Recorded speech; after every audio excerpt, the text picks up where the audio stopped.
Hello' গাইছ, আমি আজি আহিছোঁ কামাখ্যালৈ বুলি। কামাখ্যা মন্দিৰভাগ যিহেতু নীলাচলত অৱস্থিত, এয়া এনেকৈ আমি ওপৰলৈ আহি আহি পাই গ'লোহি আৰিফা ময়গৰবী। এয়া দেখিছে খটখটিৰ ওপৰলৈ যোৱাৰ লগতে চাৰিওকাষে দোকান পোহাৰে ভৰ্তি হৈ আছে কামাখ্যা মন্দিৰভাগ। ইয়াতে চেণ্ডেল থওঁ বুলি তিনিজনী সোমালোঁ দোকানখনতে।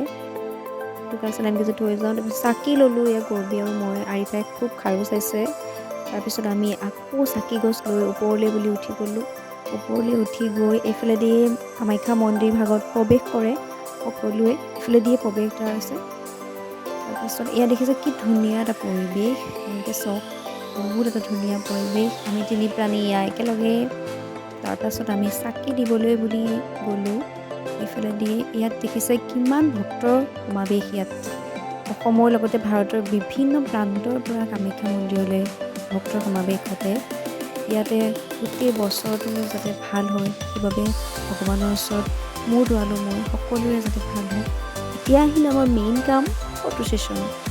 এয়া নতুনকৈ খন্দাইছে, সম্ভৱ কিবা আয়োজন কৰিব। আমি ইয়াত ফটোশ্বুট কৰিলোঁ। আৰিফাই ইয়াত দেখিছে ফুলৰ সৈতে বহি আছে কি ধুনীয়াকৈ একদম ফটোশ্বুট কৰিবলৈ। অলপ ফূৰ্তি চবৰে এয়া মই মাৰিছোঁ। তাৰপিছত আহিলোঁ মই আঙুঠি কিনিম বুলি ভাবিলোঁ, এওঁলোকৰ হুলস্থুল গোটেই।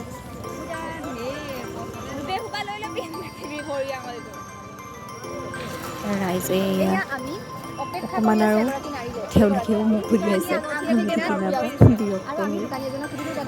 দেখিছে আপোনালোকে। দোকানীয়ে ক'লে আখি আমি বহিনত কৈছোঁ আহিলোঁ সাঁচি ৰাখক, নহয় ৰাখক আপুনি সাঁচি। মুঠতে এফালৰ পৰা যি মন যায় তাকে চালোঁ।